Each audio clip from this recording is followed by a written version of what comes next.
إلى يوم الدين أما بعد أعوذ بالله من الشيطان الرجيم بسم الله الرحمن الرحيم ولا تحسبن الله غافلا عما يعمل الظالمون صدق الله العظيم বাংলাদেশ খেলাফত মজলিস টাঙ্গাইল জেলা শাখা কর্তৃক আয়োজিত আজকের এই সমাবেশে উপস্থিত টাঙ্গাইল জেলার শীর্ষ উলামায়ে কেরাম, উপস্থিত বাংলাদেশ খেলাফত মজলিসের কেন্দ্রীয় জেলা নেতৃবৃন্দ, উপস্থিত রয়েছেন জাতীয়তাবাদী দল বিএনপি, জামায়াতে ইসলামী বাংলাদেশ সহ বিভিন্ন রাজনৈতিক দলের জেলা নেতৃবৃন্দ, উপস্থিত রয়েছেন বাংলাদেশ খেলাফত মজলিস, যুব মজলিস সহ সহযোগী সংগঠনগুলোর বিভিন্ন থানা পর্যায় থেকে সংগত নেতাকর্মীরা, সর্বস্তরের তৌহিদি জনতা টাঙ্গাইল জেলাবাসী।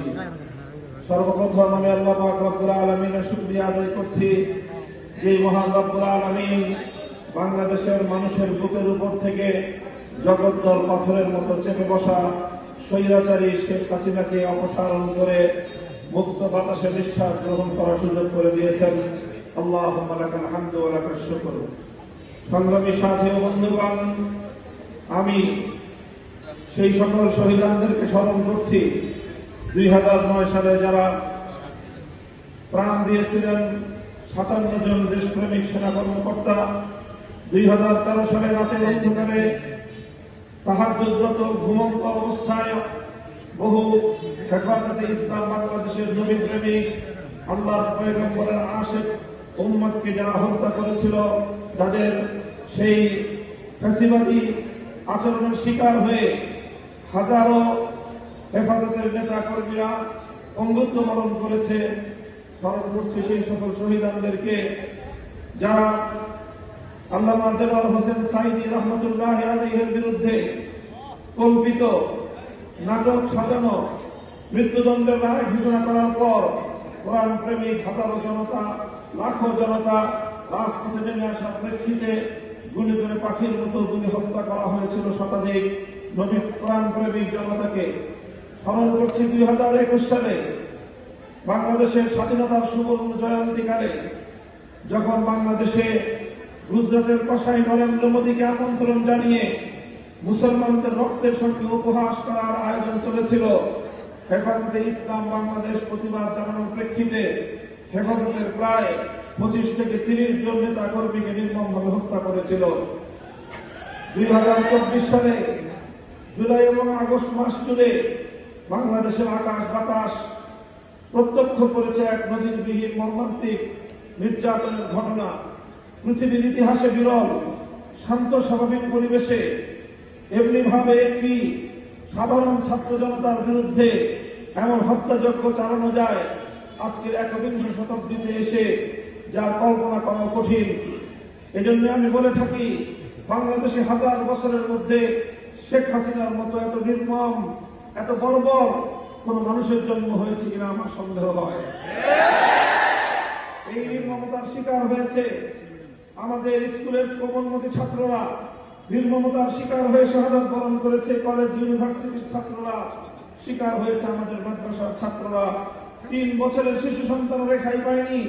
আবার বৃদ্ধ বনিতা সহস্রাধিক মানুষকে হত্যা করে অসংখ্য মানুষের লাশ পর্যন্ত গুম করেছে, যাদের বাবা মা এবং যাদের উত্তরাধিকারীরা কোনদিন তাদের সন্তান এবং তাদের বাবার কবর পর্যন্ত খুঁজে পাবে না। এই নির্মমতার স্বাক্ষর হয়ে থাকবে বাংলাদেশ। সেই সকল শহীদদের জন্য রুহের মাগফিরাত কামনা করি। আর নাম না জানা, পরিচয় না জানা, গুমের শিকার, খুনের শিকার গত 15 বছরে বাংলাদেশের অসংখ্য মানুষ, বহু মা এখনো রাতের পর রাত নির্ঘুম রাত কাটায়, পথের মানে চেয়ে থাকে ওই বুঝি মায়ের সনাতন আবার তার কোলে ফিরে আসবে। এইভাবে কত বাবা এখনো পর্যন্ত হাসপাতাল থেকে হাসপাতাল, মর্গ থেকে মর্গে ঘুরে বেড়ায়, তার সন্তানের লাশটুকুর অন্তত সন্ধান পাওয়া যায় কিনা। এই ছিল আমাদের বাংলাদেশের নির্মম চিত্র। এই বাংলাদেশ গড়ার জন্য এদেশের হাজারো মানুষ রক্ত দিয়ে বাংলাদেশ গড়েনি। এই বাংলাদেশ থেকে আল্লাহ পাক শেখ হাসিনাকে অপসারণ করে আমাদের সেই প্রাণের বাংলাদেশ গড়ার সুযোগ করে দিয়েছেন। আমাদেরকে আল্লাহ পাক রব্বুল আলামিনের কাছে আবারও শুকরিয়া আদায় করতে হবে। সংগ্রামী সাথী ও বন্ধুগণ, আমরা স্পষ্ট ভাষায় বলতে চাই, বিজয় অর্জন করা যতটা কঠিন, বিজয়কে রক্ষা করা তার চেয়ে বেশি কঠিন। আমাদেরকে সেই দীর্ঘ এক সংগ্রামে নামতে হবে। আমরা যদি সাময়িক বিজয়ের তৃপ্তিতে আমরা যদি তৃপ্তির ঢেকুর তুলি, এ বিজয় যে কোনো সময় ছিনতাই হয়ে যেতে পারে, যে কোনো মুহূর্তে বিজয় আমাদের হাতছাড়া হয়ে যেতে পারে। পরাজিত শক্তি বসে নেই, পতিত স্বৈরাচার আবার বাংলাদেশের মানুষের বুকের উপর ছবল মারার জন্য অপেক্ষার প্রহর গুনছে। আমরা তিক্ত অভিজ্ঞতা স্মরণ করতে চাই। 1971 সালে বাংলাদেশ স্বাধীন হয়েছিল। আমার এই বাংলাদেশ 55,000 বর্গ মাইলের এই জনপদ, এখন যে জনপদের নাম বাংলাদেশ, কখনো এই জনপদের নাম ছিল পূর্ব পাকিস্তান, কখনো এই জনপদের নাম ছিল পূর্ব বাংলা। এভাবে বিভিন্ন নামের ঐতিহ্যকে, বিভিন্ন নামের ইতিহাস পাড়ি দিয়ে আজকের আমরা এই সোনার বাংলাদেশ উপহার পেয়েছি। এ বাংলাদেশ পেতে আমাদেরকে তিনটি আধিপত্যবাদী শক্তির বিরুদ্ধে লড়াই করতে হয়েছে। আমাদেরকে 200 বছর ব্রিটিশ বেনিয়া সাম্রাজ্যবাদী শক্তির বিরুদ্ধে লড়াই করে স্বাধীনতা অর্জন করতে হয়েছিল। আমাদেরকে এই পূর্ব বাংলার মুসলমানদের, মানুষের জাতিসত্তার উন্নতির জন্য কলকাতার আধিপত্যবাদের বিরুদ্ধে বঙ্গভঙ্গের নামে ব্রিটিশ আমলে লড়াই করতে হয়েছিল। আর সেই লড়াইয়ের বিরুদ্ধে সাম্প্রদায়িক অপশক্তির রবীন্দ্রনাথ ঠাকুরদের নেতৃত্বে পশ্চিম বাংলার এই জাতির উত্থানের বিরুদ্ধে ষড়যন্ত্রকারী সাম্প্রদায়িক উস্কানিদাতা সহিংস আন্দোলনের রূপকার রবীন্দ্রনাথ ঠাকুর সহ যারা বাংলাদেশের মানুষের অধিকারকে হরণ করতে চেয়েছিল, বাংলাদেশের ঢাকা বিশ্ববিদ্যালয় প্রতিষ্ঠাকে যারা কেড়ে নিতে চেয়েছিল, সেই আধিপত্যবাদী দাদাবাবুদের বিরুদ্ধে সংগ্রাম করে আমাদের এই অঞ্চলের মুসলমানদের স্বাধীনতা অর্জন করতে হয়েছে। এরপর 1947 সাল থেকে 1971 সাল 24 বছর পর্যন্ত পশ্চিম পাকিস্তানের খান পাঠানদের বিরুদ্ধে আমাদেরকে লড়াই করতে হয়েছে। আমরা ওদেরকে বলেছিলাম, আমরা তোমাদের ভাই, তোমরা আমাদের ভাই। ওরা আমাদেরকে বলতে চেয়েছিল, না বাঙালি তোমরা আমাদের দাস, আমরা তোমাদের প্রভু। আমরা পরিষ্কার বলে দিয়েছিলাম, আমাদের মাওলানা আব্দুল হামিদ খান ভাসানী পরিষ্কার বলে দিয়েছিলেন যে আমাদের বন্ধু থাকতে পারে, এই জমিনের মধ্যে আমাদের কোনো প্রভু নাই। আমরা বলতে চাই, আমাদের একজনই রব, এক প্রভু আরশের উপর যিনি থাকেন, এই জমিনে আমাদের কোনো প্রভু নাই। বন্ধু থাকতে পারে, এই জমিনের কোন মানুষ যদি আমাদের উপর প্রভুত্ব করার চেষ্টা করে, তার চোখ আমরা উপরে ফেলবো। আমরা মানব জাতি লড়াই করে অধিকার অর্জন করে আমরা অভ্যস্ত। আমরা লড়াই করে, সংগ্রাম করে স্বাধিকার অর্জন করেছি। কিন্তু তিক্ত অভিজ্ঞতা হলো এই, বারবার আমাদের এই সংগ্রামের সফলতাকে ছিনতাই করা হয়েছে। 1971 সালে ইনশাআল্লাহ বলে যে সংগ্রাম শুরু হয়েছিল, কোরআন সুন্নাহ বিরোধী কোন আইন তৈরি না করার কমিটমেন্ট দিয়ে যারা ক্ষমতায় এসেছিল, 71-এর 16 ডিসেম্বর বিজয় অর্জন করার কয়েক মাসের মধ্যেই নতুন করে আরেক চেতনার উন্মেষ ঘটল, আরেক চেতনা বাইরে থেকে আমদানি হলো। সেই চেতনার নাম হলো 72-এর চেতনা। সেই চেতনার নাম হলো 72-এর চেতনা। বাংলাদেশের মানুষের, গণমানুষের ইচ্ছা অভিপ্রায়কে মিথ্যাঙ্গুলি দেখিয়ে অন্য আরেকটি দেশের প্রেসক্রিপশন অনুযায়ী 72-এর সংবিধান তৈরি করে শক্তি এখনো আমাদের ভাইদেরকে হত্যা করছে। আমরা এত দ্রুতই নিজেরা আমাদের সংগ্রামের কথা ভুলে গিয়ে নিজেদের মধ্যে বিভেদে জড়িয়ে পড়ছি। আমি সকল রাজনৈতিক দলগুলোকে বলব, যারা ফ্যাসিবাদ বিরোধী সংগ্রামে ছিলেন, আন্দোলন করেছেন, 15 বছর পর্যন্ত রাতের বেলায় বাসায় ঘুমাতে পারেন নাই, কোনদিন ধান খেতে, কোনদিন জঙ্গলে, কোনদিন নৌকায় করে নদীর মাঝখানে ফেরানি জীবন আপনাদেরকে যাপন করতে হয়েছে। যতটুকু সময় শহরে থেকেছেন, কোর্টের বারান্দায় বারান্দায় আর হাসপাতালের বিছানায় সব শুতে শুতেই আপনাদের সময় অতিক্রান্ত হয়েছে 15 বছর। এমন এক স্বৈরাচারী, পৃথিবীর ইতিহাসের নিকৃষ্টতম স্বৈরাচারী চাপাকল থেকে আল্লাহ মুক্ত করেছেন। আমাদের সংগ্রাম আরো বাকি আছে। ফ্যাসিবাদের অবশিষ্ট শক্তিকে বাংলাদেশ থেকে উৎখাত না করা পর্যন্ত এদেশে আমরা কেউ নিরাপদ নই। সীমান্তের অপর প্রান্ত থেকে আবার সংবাদ পাঠান, চক্করে ঢুকে পড়ার পায়তারা ধান্দা করতেছেন। আপনারা যেখানে আছেন ভালো আছেন, ধরে রাখবো সময় মতো। এর আগে ঢুকবার চেষ্টা করবেন না। এদেশের মানুষের কবলে পড়লে কত ধানে কত চাল হবে হিসাবটা বুঝে লাগবে। শেখ হাসিনা 50 বছর পর্যন্ত যে রাজনীতি করেছে, আমি বলি তার রাজনীতি অনেক বৈশিষ্ট্য, প্রধান দুটি বৈশিষ্ট্য ছিল। তার 1 নম্বর বৈশিষ্ট্য, শেখ হাসিনার রাজনীতি ছিল প্রতিশোধের রাজনীতি।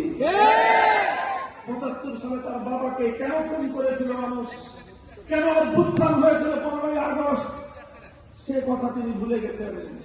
তিনি সাদা মায়ের বুক খালি করেছিল বাকশালীরা। বাংলাদেশের মুক্তিযুদ্ধে এত মানুষ মনে নাই। 71 থেকে 75-এর 15ই আগস্ট পর্যন্ত এদেশে হত্যা করা হয়েছে। সেই মানুষের জন্য কোন মায়া নাই, কোন চোখের অস্ত্র নাই। সব চোখের অস্ত্র শুধু 15ই আগস্টের জন্য। এই বৈষম্য ভালো না। যে সকল মানুষ নিরীহ নিরপরাধ নারী শিশু 15ই আগস্টে নিহত হয়েছেন, তাদের জন্য আমরা সমবেদনা প্রকাশ করি। কিন্তু শুধু নিহত তারাই হন নাই, তাদের রক্তের যেমন দাম আছে, ওই 30,000 মায়ের চোখের অশ্রুর কোন মূল্য নাই। যাদের সন্তানদেরকে তরতাজা তাকড়া তাকড়া যুবকদেরকে তুলে নিয়ে গিয়ে আপনার বাবা হত্যা করেছিল, সিরাজ শিকদারদের জীবনের কোন মূল্য ছিল না। যাই হোক, পুরাতন হিসাব, ওই হিসাবে আমি যেতে চাই না। 15ই আগস্ট এই অভ্যুত্থানের পর শেখ হাসিনা আন্তর্জাতিক গণমাধ্যমে বলেছিলেন যে জাতি তার বাবাকে খুন করেছে, হত্যা করেছে, তিনি সেই জাতির কাছ থেকে প্রতিশোধ গ্রহণ করবেন।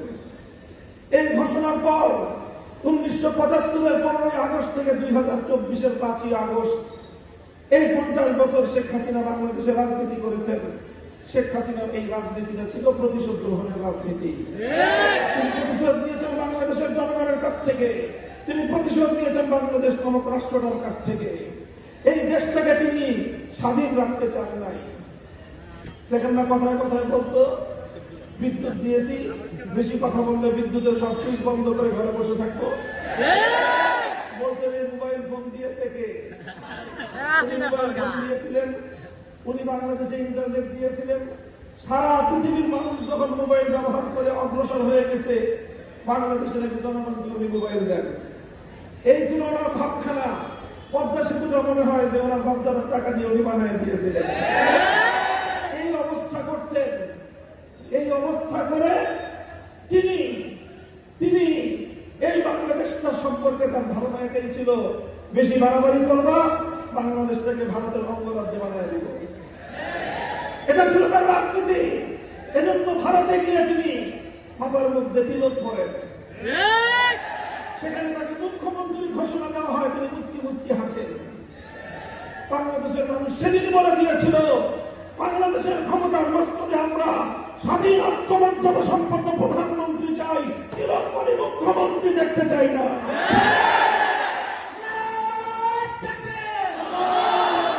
এই ছিল শেখ হাসিনার প্রতিশোধের রাজনীতি। শেখ হাসিনার রাজনীতি ছিল বিভাজনের রাজনীতি। 2024 সালের ছাত্র জনতার অভ্যুত্থানের মাধ্যমে তার বিভাজনের রাজনীতি পরাজিত হয়ে বাংলাদেশের মানুষের মধ্যে অভূতপূর্ব ঐক্য সূচিত হয়েছিল। এই ঐক্যই ছিল বাংলাদেশের আগস্ট বিপ্লবের শক্তি। এই ঐক্যের মাধ্যমে এদেশের মানুষ ফ্যাসিবাদকে পরাজিত করতে সক্ষম হয়েছে। ঐক্যটা আমাদের ধরে রাখতে হবে। এই ঐক্য যদি আমরা ধরে রাখতে না পারি, বিএনপি, জামায়াতে ইসলাম, হেফাজতে ইসলাম, আমরা কেউ এদেশে নিরাপদে থাকতে পারবো না। কারণ শেখ হাসিনা শুধু একা নয়, তার পিছনে লুকিয়ে আছে ওই শক্তি যারা বাংলাদেশটাকে স্বাধীন দেখতে চায় না, যারা বাংলাদেশটাকে বিশ্ব দরবারে মাথা উঁচু করা আত্মমর্যাদা সম্পন্ন জাতি হিসেবে যারা দেখতে চায় না। সংগ্রামী সাথী ও বন্ধুগণ, তাই আমরা পরিষ্কার ভাষায় বলতে চাই, অন্তর্বর্তীকালীন সরকারের কাছে আমি দাবি জানাবো, গতকালকে গোপালগঞ্জে যে ঘটনা সংঘটিত হয়েছে 24 ঘন্টার মধ্যে তার প্রকৃত দোষীদেরকে গ্রেফতার করে বিচারের কাঠগড়ায় দাঁড় করাতে হবে। শেখ হাসিনাকে বাংলাদেশে পুনর্বাসন করবার জন্য যারা যারা ষড়যন্ত্র করছে তাদের বিরুদ্ধে যথাযথ ব্যবস্থা গ্রহণ করতে হবে। সংগ্রামী সাথী ও বন্ধুগণ, এভাবে যদি আমরা পথ চলতে পারি, ইনশাআল্লাহ এই বাংলাদেশ স্বাধীন হয়েছে। এই বাংলাদেশকে আর কেউ দাবায় রাখতে পারবে না। এই বাংলাদেশের শক্তিটা হলো ঐক্যের শক্তি, এই বাংলাদেশের শক্তিটা হলো সম্প্রীতির শক্তি।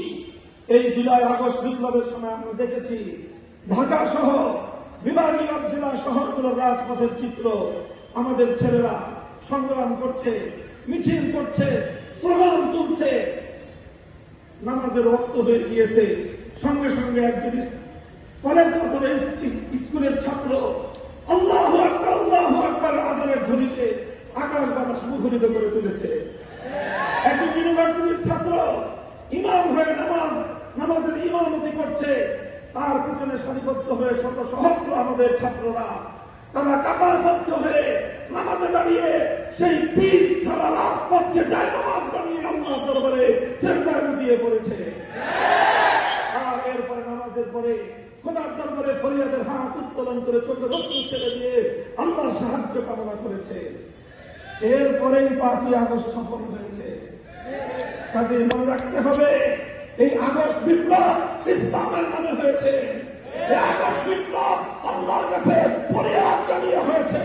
এই আগস্ট বিপ্লব আল্লাহু আকবারের আওয়াজ এবং ধ্বনি উচ্চারণ করে হয়েছে।